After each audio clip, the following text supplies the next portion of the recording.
You open your eyes to a gray hall metal ceiling, one panel of which flickers yellow, indicating day shift. You overslept, not that it matters. With a grunt, you roll off your stained mattress and open the window to let some fresh air in. Like everything else around here, fresh is relative.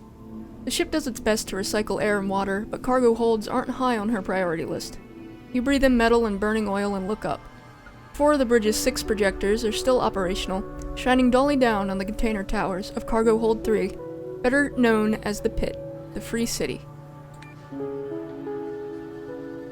Calling the Pit a city is a bit of a stretch, but so is calling this reddish-brown liquid water. You've read that water is supposed to be clear and cities are supposed to be big, but no shipborne has ever seen either. Maybe in another 100 years, water will look and taste like oil, and people will be talking about the good old days when it was the color of rust and tasted refreshingly bitter and tangy. That's the kind of optimism that keeps you going. The elevator crawls up a groove in the cargo hold's wall like a black steel bug that's worn a path traveling to the bridge and back. It's time to get up there and earn a few credits, but first you need a drink.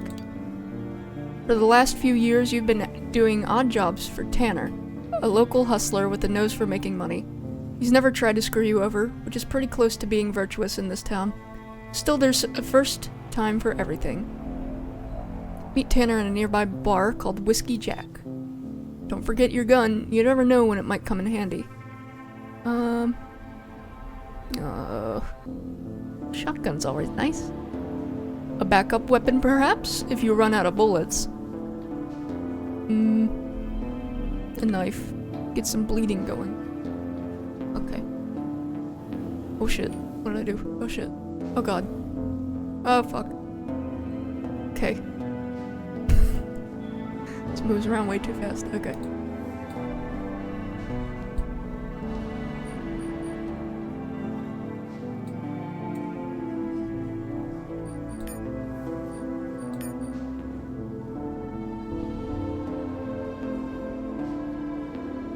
I need a drink. Where do I go to get my drink? Oh, I move. Oh, okay.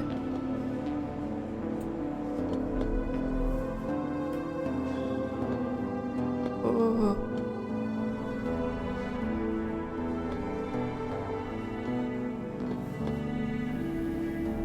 God, I need it.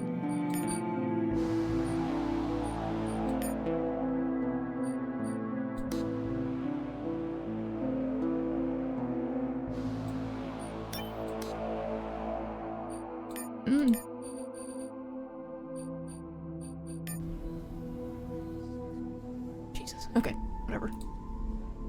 Oh, look. Damn it. Okay, whatever.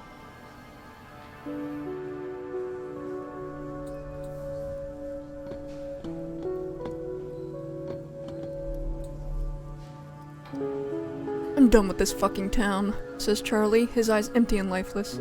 2 years I've been here, and what do I have to show for it? Nothing. What are you gonna do? Go back to the habitat? Guess so, nods Charlie. Doesn't seem so bad now, the habitat. Don't know what I was thinking. Take care, Charlie. Jesus. This camera moves so fast.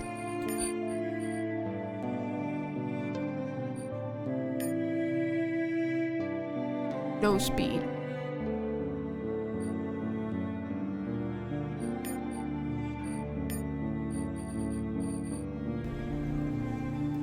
It's a little better. Okay.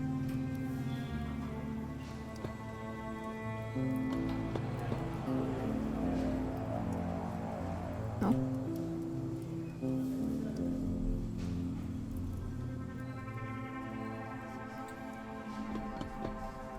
Talk to Xavier. Another day, eh, Ezekiel? Says Xavier, raising a cup of black blend of chemicals that's passed for coffee aboard the ship for at least a generation. Looks like it. Any big plans? I got a job on a diving crew, says Xavier, taking another sip. They lost 2 men last week, so they hired me on the spot. Must be my lucky day. Oh, which crew? Sullivan's, down in Mission Control. It's like a maze down there. Sealed doors, corridors, entire decks. They cut the power to kill the auto defenses, which didn't make things easier. Now there's a demand for divers who can open doors the old-fashioned way. Sounds useful. Can you show me the basics? Sure, if you pay me for the time. Let's say 200 credits. Trust me, you'll make your money back in no time. Okay. Yeah, I'll train.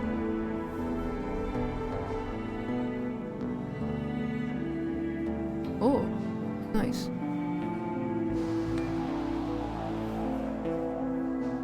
Can I lockpick? Shit. Yes. Oh shit, a gun. And bullet. And booties. Nice.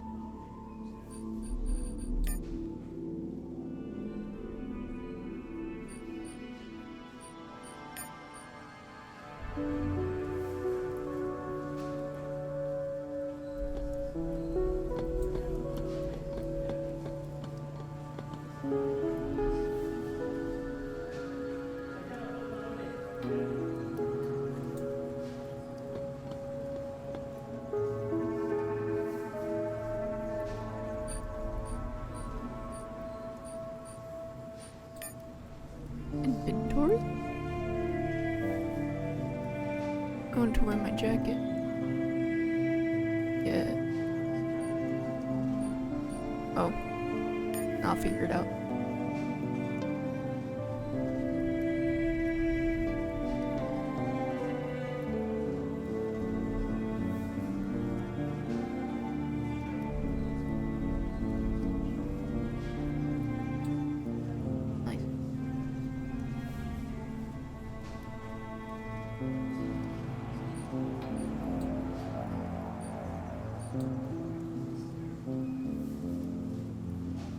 Ah, yes, my shotgun.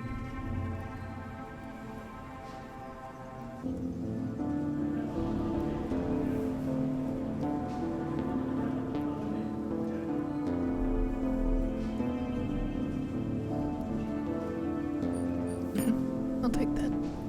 Okay.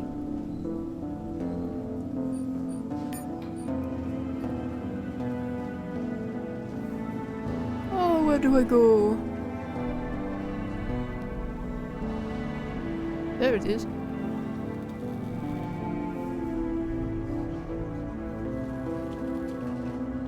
I guess there's a map. Oh yeah. Fast travel. Ooh.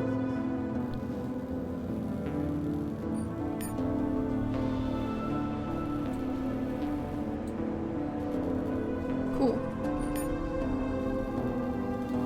Ah, Tanner, hello. Got a job for you, Ezekiel, says Tanner, gesturing for a drink. Interested? What kind of job? An easy one. Tanner pulls a plastic rectangle from a compartment inside his sleeve and slides it toward you. The card's old and worn. The color's long faded, but the raised print on the front is still as clear as the day it was stamped. A2. That's Armory Level 2, the holy grail of every scavenger on the ship. During the mutiny, the rebels looted every depot on the first level. But the automated defenses on the second stopped them dead, literally. Those same turrets have dissuaded every scavenger since. Is it real? Is it real? Repeats Tanner, miming a look of disbelief. Son, if you don't have the stones for it, just say so. Don't insult me. Every scav worth this salt has been searching for this card for decades. You're the one who found it? I have my ways. Tanner's smile reveals stained, uneven teeth. You see, I wasn't looking for a long-lost access card, since I'm not a fool. I was looking for Technical Officer Ulysses Colton. Tanner pauses so you can show your admiration for his savvy. Let me guess, you had the card and you alone figured it out? Not quite, says Tanner. I alone figured out how to find a man who changed his Whoa, that would be huge. To find a man who changed his identity and died in obscurity nearly 100 years ago. I have a feeling you're dying to tell me. Tanner pulls a battered energy pistol from his belt bag and passes it to you. This is his sidearm. He changed his name, but he couldn't change the serial number on his gun. Once I found the serial number, the rest was easy. His granddaughter sold the pistol 20 years ago. Are you sure the card still works? Only one way to find out. Tanner grins in an unnerving way. Go see for yourself. When you come back, we'll have a proper conversation. Alright, so here's the big question. Why me? Tanner's silent for a moment, as if deciding how honest he should be. I can't do it alone, and I don't trust anyone else. Keep the pistol. Consider it an investment into our enterprise. It's not gonna be an easy trip, so take your time to get ready. You hear me? Do you have any idea what might be there? Whatever it is, it'll be worth a lot of money, Tanner says with certainty. We hold out for the right buyer, and we'll live like kings for the rest of our days. I'd feel safer if I had someone to watch my back. Take Evans. I saw him at Abe's store earlier today. The dumb bastard almost shot me. Sounds like the right man for the job. Abe's? Map. Yeah, fast travel. Epic. No, no. Open. Thank you.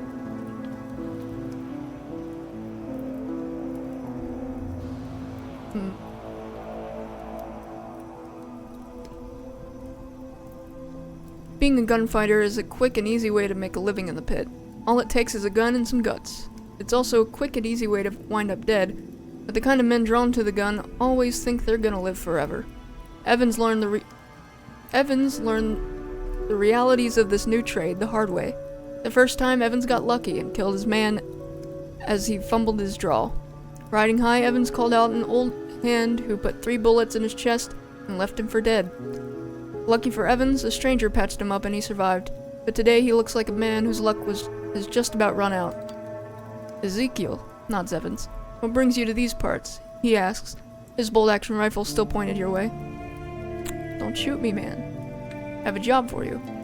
A job? Evans pretends to think about it for a moment. Truth to be told, I've got a job for you too. All you gotta do is stick around and watch my back while I deal with these thugs. You did that for me and I'll do whatever you need, no questions asked. Deal? What thugs? Jonas sent some gun thugs to harass Abe. He nods at the storekeeper. Abe here went to the regulators, but Braxton said he can't spare any men. You and I both know the bastard doesn't want to get involved, so Abe hired me to watch the store. But the son of a bitch didn't say a word about Jonas until I agreed. I'm no coward, but I don't want to go against Jonas alone. He runs this town for Christ's sake. Why did Abe go to the regulators? Beats me. We all agreed to hire the regulators when the Brotherhood started eyeing the pit and getting ideas. Only reason they're still around now that the Brotherhood's backed off is to make sure they don't come back. At any rate, their job is to show that we have some muscle, even if it's a hired muscle, not sort out local trouble. What does Jonas want from Abe? Money, what else? His thugs said everyone who does business in the pit has to pay taxes, or pack up and go. I told Abe he should pay, but he doesn't want to listen to reason. If he wants to die, that's his business. But now I gotta go down with him. Alright, yeah, I'll see what happens.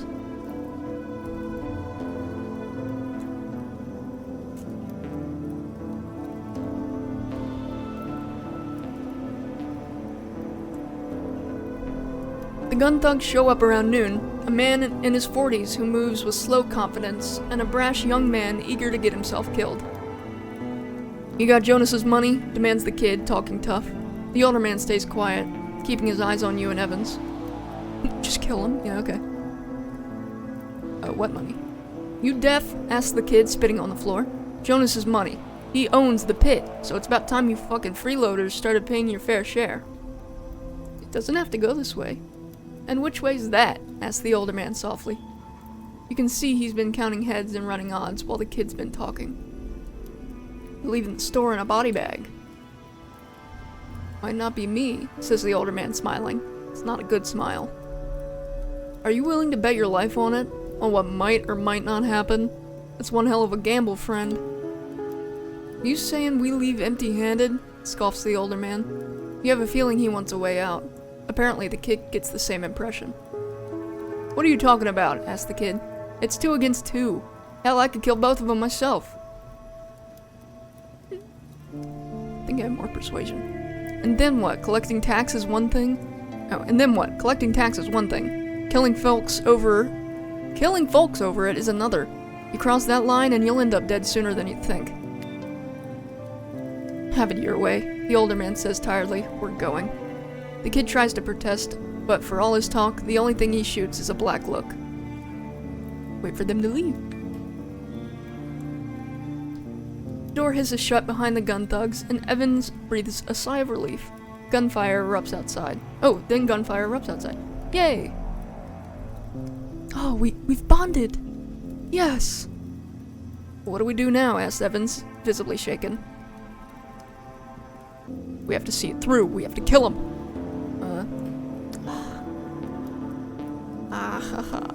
You know what? Damn. We'll find out. It's your call, says Evans. I reckon I'll stick with you until this thing blows over. Oh, welcome aboard. Yeah, I could use any help I could get, apparently. That doesn't look inviting. Can I buy stuff? I don't know how to thank you, Ezekiel, says Abe, wiping sweat from his forehead.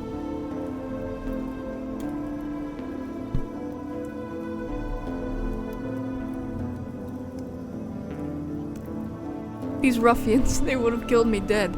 God knows I don't have much, but I'll give you all I can spare and then some. Turns out Abe could only spare 2 small boxes of ammo, 25 rounds each, but it's definitely better than nothing. Should I try and streetwise him? I don't think it'll work. Oh shit, no, I don't want to kill him. What are you gonna do now? Pray for less excitement in my life. What else can I do? Didn't you move here from the habitat? You can always go back. Back? As bad as the pit is sometimes, the habitat's 10 times worse. The protectors are all about their mission, and every poor bastard that lives in their enclave has to toe the line whether he likes it or not. They tax you up the wazoo and then expect you to contribute what little you've left to the war effort. They're still talking about war? The protectors have been gearing up for war ever since the mutiny. The Brotherhood's been doing the same, of course. If you ask me, neither side wants to fight, but they've been beating their chests for the last 100 years, so they have no chance but to go through with it. And the church? Waiting on the sidelines to finish off the winter. It's a smart play. What you got, buddy? Oh yeah, I can sell stuff. What is it? Oh.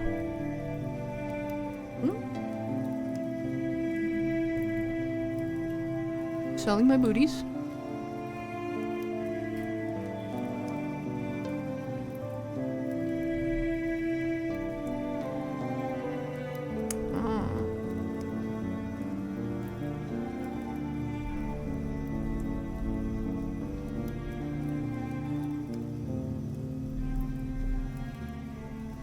Breather.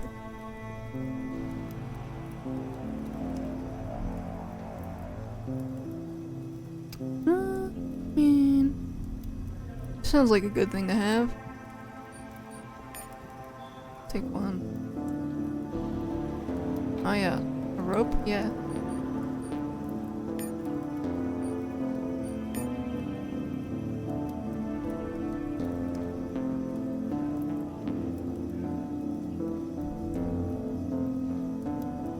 Yeah, I'll take the utility bar. Alright. No. Okay. Now we can go. I say first. What the hell is that? Scary.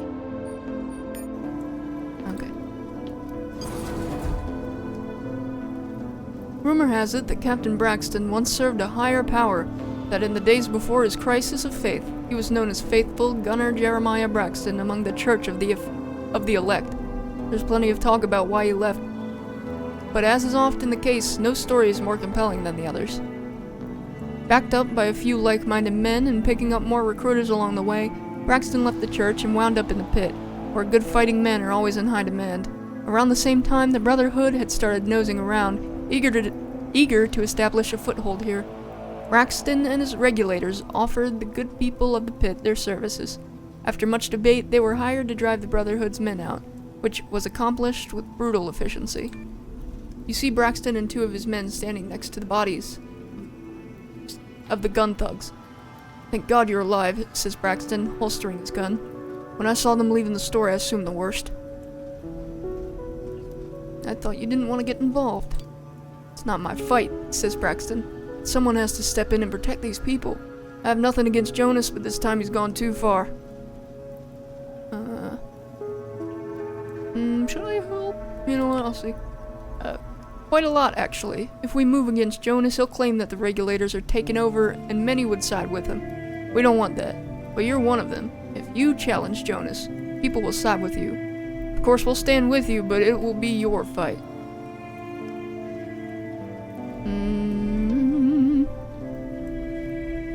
Why me? Who else? Braxton asked loudly, making sure that everyone else can hear him. You didn't look the other way when Jonas's thugs threatened Abe. You saved him because it was the right thing to do. Now I'm asking you to help us save this town. Ooh, I did not have enough streetwise. Should I try? What happens if I try? I'm gonna try. Okay. I don't have a habit of paying up front. Do right by me and I will certainly do right by you. Okay. Then talk to Jonas. Put him on notice in front of everybody. Let them all hear what you have to say. Why? Won't he know that we're coming? We aren't gonna stab him in the back, Braxton says firmly. A man deserves the right to defend himself. What are you gonna do? Asks Evans. What's your take?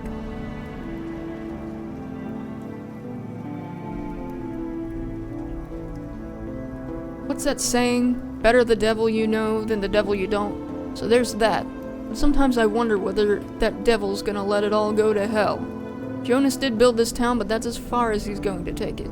He did a good job keeping everyone on their best behavior at first, but when the pit was more of a camp, but the bigger the town got, the more lawless it became. Braxton has been doing a good job patrolling the decks around the town, but I'm not sure I'd want to see them patrolling the pit and telling folks what to do. If Braxton ends up on top, who knows how far he'd take the law and order thing.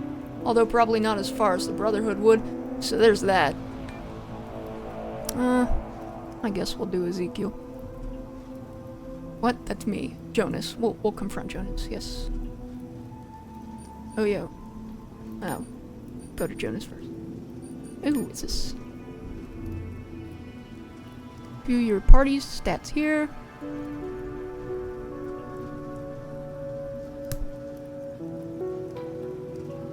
Dismiss party member, blah blah blah. But only when in town, okay. Can I? Oh, Jesus, stop.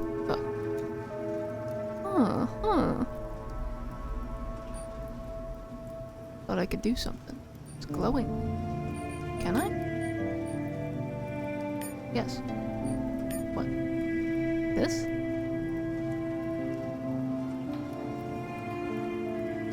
I'll figure it out. Give me a second.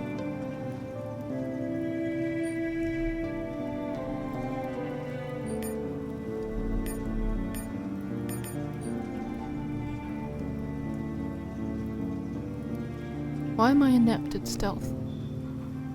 Probably because I haven't done anything. Fucking idiot. Alright. Specialist. This is your party management screen. Assign tasks to your specialists. Manually heal the party members after a fight, or set reloading and healing to be done automatically. Okay.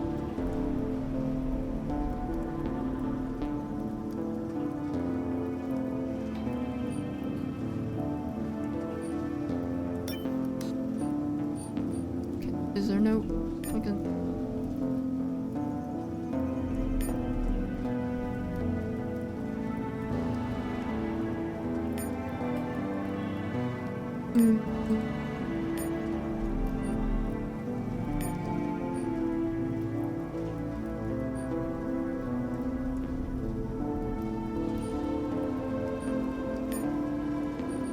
What is this? How do I assign a tag?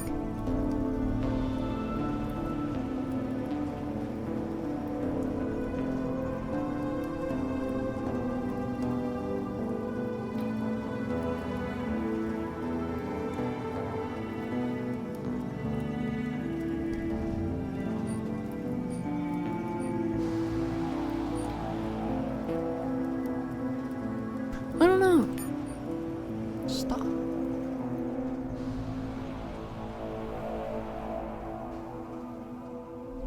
Gadgets, huh?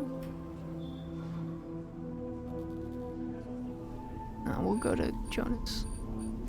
Where is Jonas?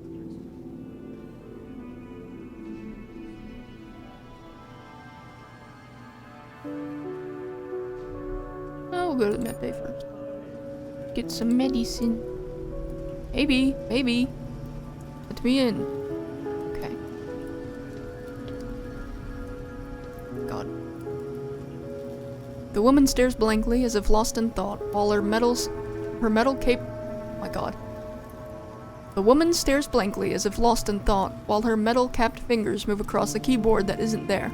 You can see she's jacked in, with a long translucent cable running from her half-shaved head to one of the machines. Finally registering your presence, she unplugs the cable from her head, and her eyes come into focus. Are you the new doctor? I've been trained in the healing protocols, if that's what you're asking, the woman says impatiently, waiting for you to get on to the point. Alright, what's this machine do? It repairs all tissue and organ damage and pumps you full of drugs to kill pain and inflammation. Takes a couple of hours and sets you back 100 credits. And what's that data jack for? My neural uplink? It's how I run diagnostics. Only the simplest systems have external interfaces. You have any implants? On occasion, when the scavs bring me something I can salvage. What do you mean? Where do you think the implants come from? We certainly can't make them anymore. She gives a look of disgust, but whether it's directed at your ignorance, civilization's decline, or the nature of scavenging is anyone's guess. When the scavs show up to trade, they're always telling me they found some dusty old corpse from the ship's launch, as if I can't see the blood on them. Half the time they manage to break the damn thing when cutting it out. Where could I find one of these dusty old corpses? In the mission control ruins, if you're desperate enough. Just save some credits for regen when you get back. If you get back. After a moment she adds, McNeil and his crew hit a jackpot on a zero-G deck just last month. An anti-riot officer with a squad commander implant and a full suit of subdermal armor. For once they showed some sense and dragged the entire cadaver to me. If they'd tried to hack the body up on their own, the tech would have been scrambled for sure. Anything else? The implants tax the immune system. At a certain point, rejection is unavoidable, leading to mass organ failure and death. Few people could take more than 5, and once the implant's seated, it can't be removed without killing you. She raises her one eyebrow. So I recommend against impulse shopping. Why can't an implant be removed the same way it was put in? For one thing, we don't hold on to your old organs, so there's nothing to put back. For another, I want you to think about what would happen if I tried pulling out an exospine fused to 18 vertebrae with microfiber optic cables woven into your spinal nerve. Can you show me how to extract them? If you make yourself useful, you can watch me work. Maybe you can learn a thing or two. She walks up to a corpse lying on one of the beds and checks the tag. Motor cortex chip. The dumb bastard overclocked it. Motor cortex chip. The dumb bastard overclocked it, fried the chip, and half his brain. She points to a patch of blackened skin and burnt hair. Still, there might be something worth keeping. She glances at you. I don't have all day, so get to work, will you? She passes you the saw. Half an hour later. Well, I'll be damned. Suppressor's still good. With a quick, hard yank, she pulls an intact piece of electronics from amid the cooked brain and ruined circuitry. She drops it in a jar of disinfectant and slaps you on the back with an unwashed hand. Oddly enough, this practical lesson on the field surgery and neural implants has been more educational than you expected. Anything else I can help you with? Well, I do have an errand that needs running. A fellow by the name of Jimmy Brewster sent word that he has something for me. He owes me 500 creds, so it better be some quality biotech. If it is, bring it here and I'll make it worth your while. If it isn't, I'll deal with Jimmy myself when he shows up here. Oh, little shop of horrors. Where can I find him? When he's in town, he rents one of the warehouses in Camptown. E7, I think. Can I ask you something else? Can you give my friend here a few pointers? No, I'm good. What you got? Headkick? Yes.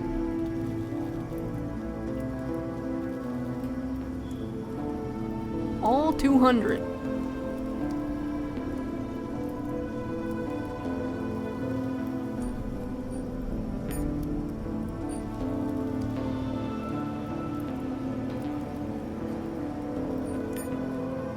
Okay.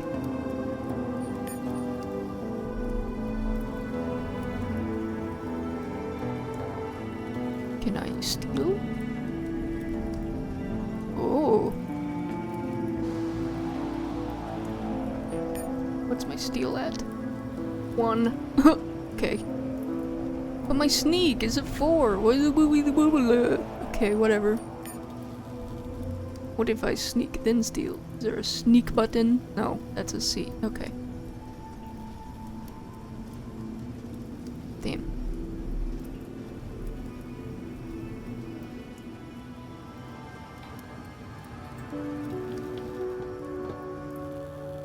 Oh, church. Solomon.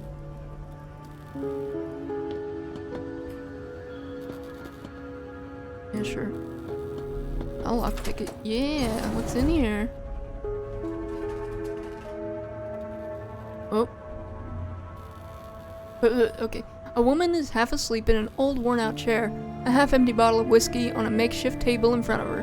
When you take another step, she opens one eye and glances at you. "The Lord giveth," sighs the woman, and reluctantly opens the other eye, forcing herself awake. "How'd you like to make 500 credits for 5 minutes of work?" "Why me?" "You passed 2 tests," says the woman, reaching for the bottle. "First, you picked the lock on my door. To be fair, the lock is shite, but it still takes some skill. Second, you clearly have a certain moral flexibility, otherwise you wouldn't be here." "What do you want me to steal?" "A key," grins the woman. "How else are we gonna get in?" "Why steal a key when you can pick locks? Let's not get ahead of ourselves here. Just because you can pick this lock," she nods at the door, "doesn't mean you can pick any lock. Some locks are way too tricky, others are hardly locks at all, at least not in the conventional sense." "And why do you need me?" "He knows me, so he'd be on guard. That's why I need you." "Who's this mysterious he?" "His name's Samson, ex-military by the looks of him. He favors the engine fuel bar in Camp Town, but he's awfully tight-lipped, even when drunk. My guess is he came into some money, not entirely legal, and decided to disappear. Can't find a better place than the pit, eh? He keeps a low profile and rents a cheap room, but it's all an act. I saw him skulking around in the outskirts one day and followed him. He led me straight to his stash, but it's locked tighter than a steel drum." "So how do I steal his key?" "Easy, let me show you. You'll gain some insights on petty theft." "Oh shit, okay. I'm already 3, okay. And I can pay for lessons? Damn it, later then, okay. Take anything? No? Okay. Can I steal that stuff and then at medbay?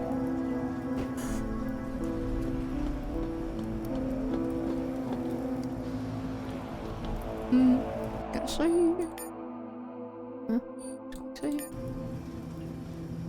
I'm just gonna take this. Oh, it's mine. Hee. Bye.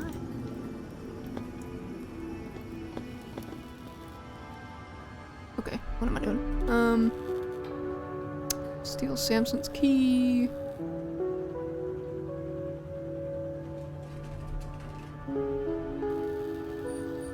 Where did the fucking engine fuel?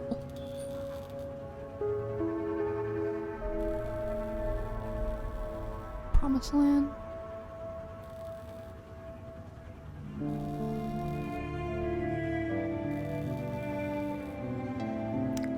What's Jonas's whorehouse? Do I not have it? Is it the promised land? What? Church's sermons is still out of reach, but Jonas' famous whorehouse on the same name is right around the corner. Okay, we'll just go there. See what we can do with Jonas.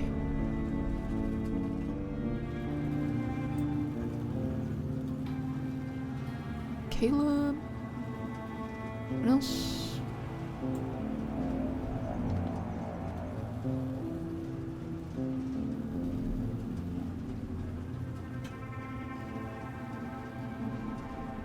Welcome to the promised land, says the bartender, pouring you a fluorescent drink. He spills a few drops on the counter and they shimmer and gleam in the light, dissolving the paint and etching the metal. The first round's on the house. I've been here long? Too long, if you ask me. Maybe it's time to head back to the habitat. What's it like, the habitat? Different things to different people. If you think the mission's more important than anything else, you'd feel right at home in the, Yep. Protectorate? Yeah, in the Protectorate. And their shenanigans won't bother you none. Hell, you might even be leading that parade. But if it's freedom you crave above all else, you won't find a finer place than the old pit. And why do you think of moving back? Too much freedom? The bartender grinned slyly. Truth to be told, I won't mind some stability, and if I have to join a club to enjoy it, then so be it. Did I get my drink?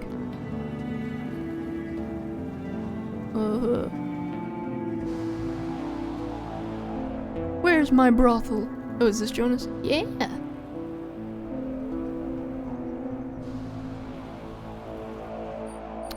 It's a button. Save? Quick save button, please? Yes. F5. Yes! Okay. Go. Go gadget. Go. Keep forgetting that it's the right mouse button. Very odd. Okay. Hi. For a scavenger, Jonas Redford is more successful and more ambitious than most. In order to facilitate more efficient runs into the mission control ruins, Jonas set up a base camp in Cargo Hold 3, right next to the action. Such a good idea couldn't remain secret for long, and his fellow scavengers soon began pitching their tents nearby. With its increasing popularity, the camp attracted a growing crowd of traders, whores, and other hangers-on, and people began to see it as a rugged alternative to the habitat, which promised safety and insisted on submission in exchange. At some point, Jonas realized that more money was waiting to be made right here in the pit, as it had come to be called, than out in the wasteland. He opened the Promised Land, the finest and only whorehouse in town, and settled into role as the de facto mayor of this frontier town. You've got some nerve, Ezekiel, says Jonas, putting down his glass. I know why you're here, so say your words and get out. I'd like to hear your side of the story first. Or I could warn him. Well, here's it. Do you now? The only reason you're still breathing is because Braxton expects me to kill you, and I'm not gonna do this bastard any favors. But if you think I'm gonna explain myself to you, think again.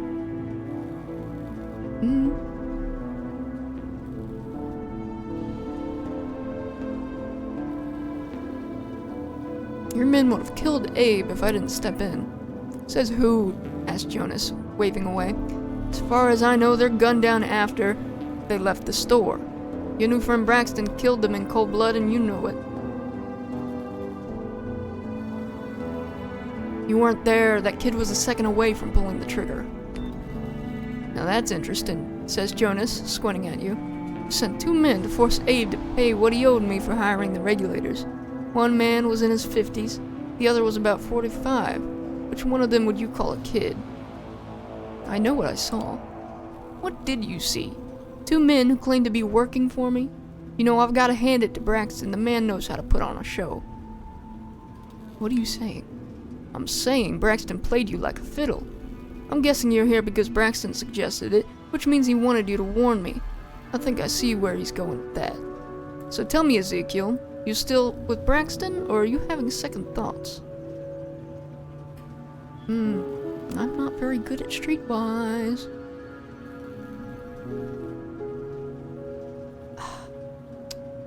I don't know. I don't know.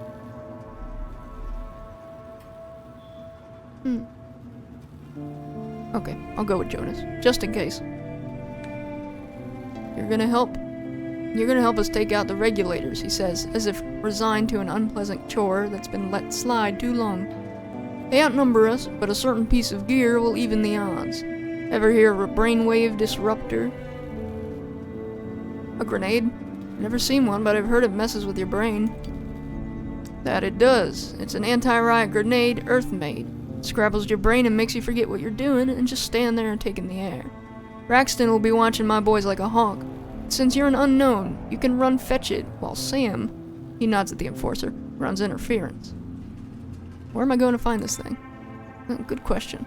The Earth-made relics aren't exactly common these days, but I bet Cole can point you in the right direction. He sells all kinds of scrap, all kinds of crap, most of it shipmate, of course, but he also keeps track of who has what. And I'll visit his store.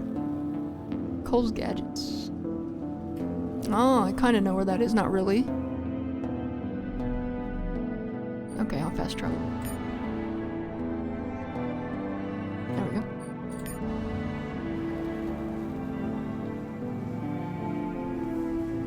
Oh, it's a pawn shop.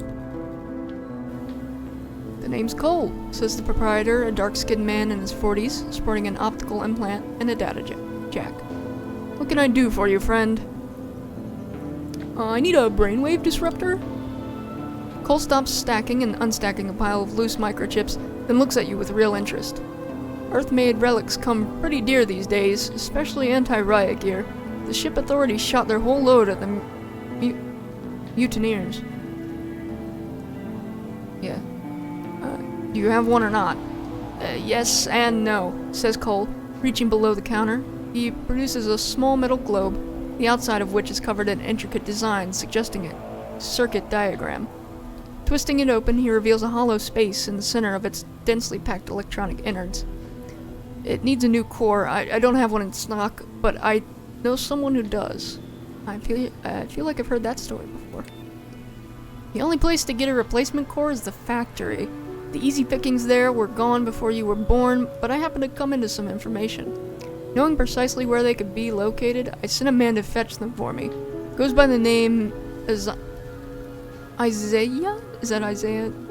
Okay, by the name Isaiah Davis, but the son of a bitch is smarter than I thought. He got the cores using my tip, but refuses to sell them to me. Cole starts scrubbing at the lens of his left eye with a tiny cloth, waiting for you to figure out what he's asking you to do. So you want me to... I want my 3 cores. Bring them to me, and the disruptor is yours. And don't tell me you obtain them because... Oh, don't tell me how you obtain them, because I don't care. Can I ask you something else? What can I do for you, friend? What do you sell? What the sign says the man pointing at the door. Cole's Gadgets. What do you got? Ooh.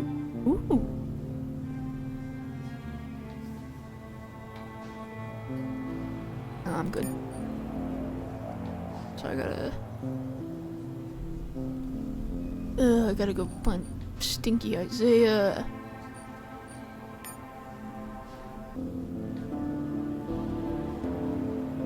Oh, okay.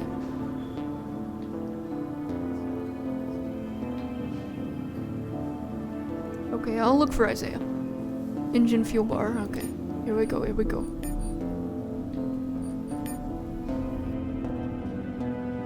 Where am I? There I am, okay. Isaiah, there's Samson. Do I need to talk to a Samson? I feel like I do. Yeah, I do. I need to steal his items. Can I?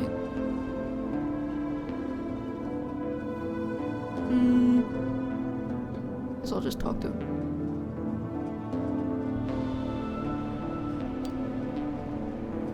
Seeing that you're just another customer, Samson relaxes and switches his attention to one of the serving girls. Yeah, I'll work my magic. You spill your drink on Samson, causing a commotion and making the key disappear. Now it's mine. Now where's Isaiah? Some scabs. Maybe they know. Oh, you keep walking, silly. Silly?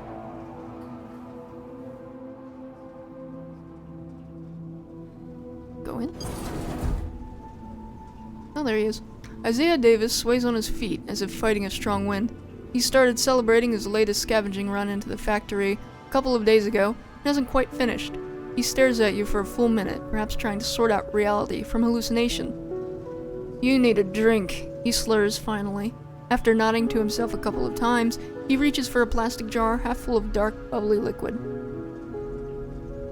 Oh, I have a lot of constitution. Yeah. By sipping cautiously, you accidentally expose your taste buds to the horror within the plastic jar.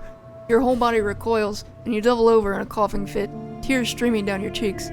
Isaiah shakes his head in disappointment and downs his own drink in one gulp. Darn. "I'm looking for a rare piece of gear, brainwave disruptor cores. I heard you have some." "Do I?" he inquires, as if the truth of this is a mystery to him. "Kill him?" "Hell yeah, I wish." "Fork them over, please." Calm down a minute, I don't keep them in my pockets." Isaiah walks unsteadily to a strongbox on a shelf behind him. He rests his hand on top of it as if trying to remember what he's doing, then reaches to a different shelf beneath and turns on you with a rusty-looking shotgun. The barrel's dipping and weaving drunkenly, but at this range it's hard to see how even a blind man can miss. I'm gonna count to 3. 1. Damn it. Okay. Oh, this is no good, no good. Character's initiative determines the turn order. In combat, you can click on any name on the turn order to see the corresponding character, friend, or foe. Activated events gadget during the placement stage before a fight starts. Reduced by 1 turn. But you won't start the fight defenseless, especially if your initiative is low. Okay. Place my character.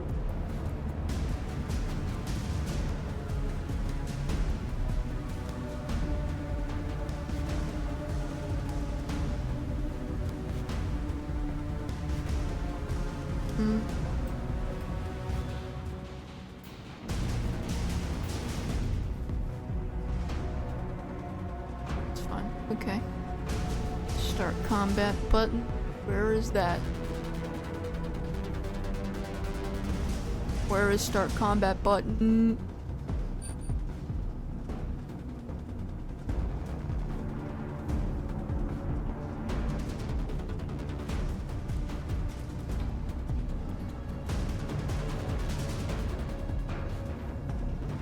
I do it. I guess I did it. I don't know.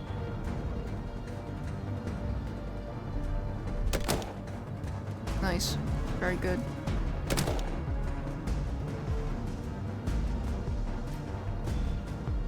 No more action points. Okay.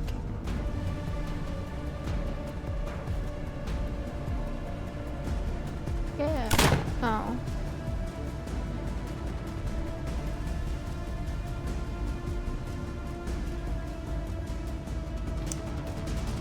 How do I...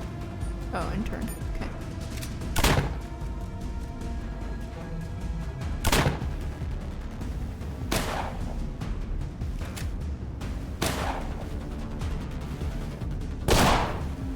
I'm gonna die already? Probably. Damn.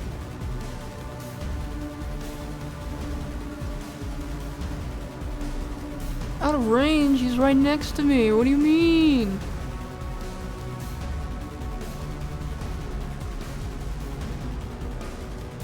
God. Okay. Not gonna work. Okay. Can I change my weapon?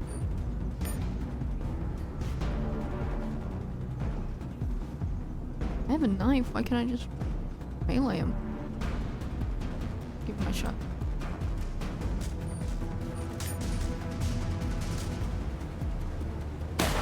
God damn it. Oh.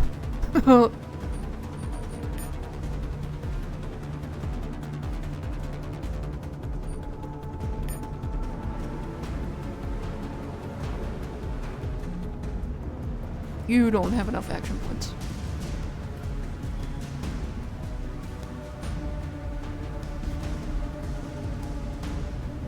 God damn.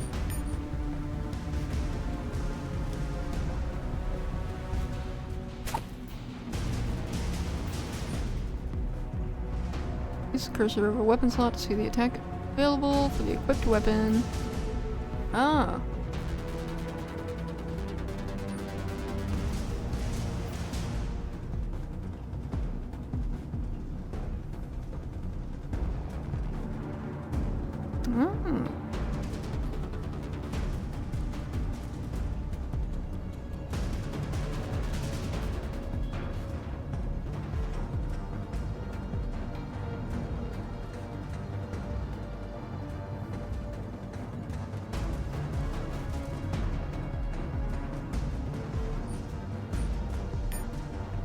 Sure.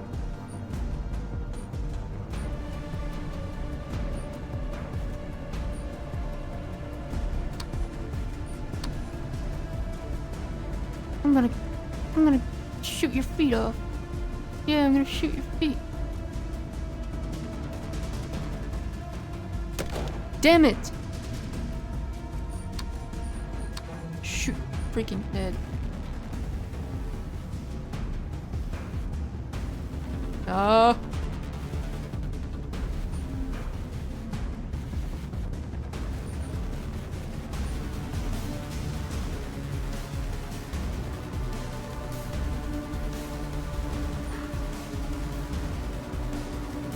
Alright.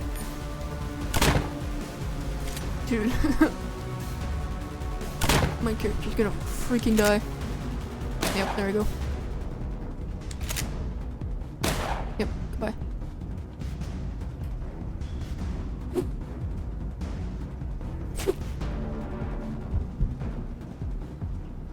There's no way.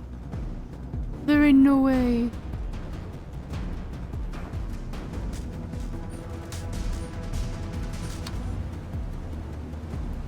I'm gonna live.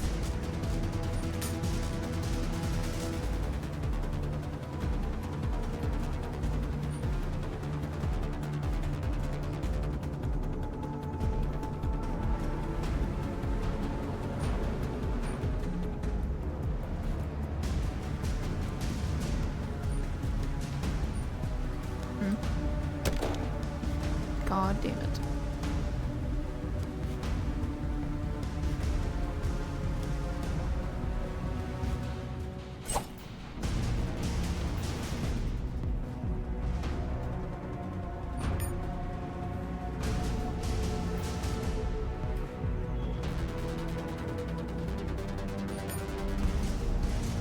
Yeah, okay.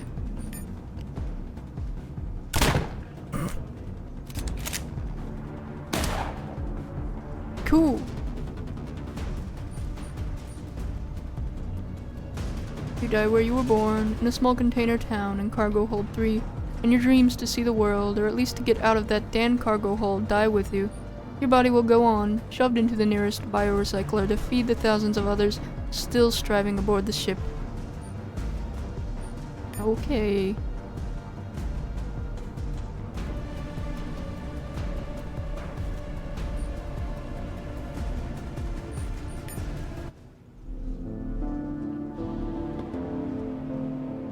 Blah blah blah, order drink, steal the key.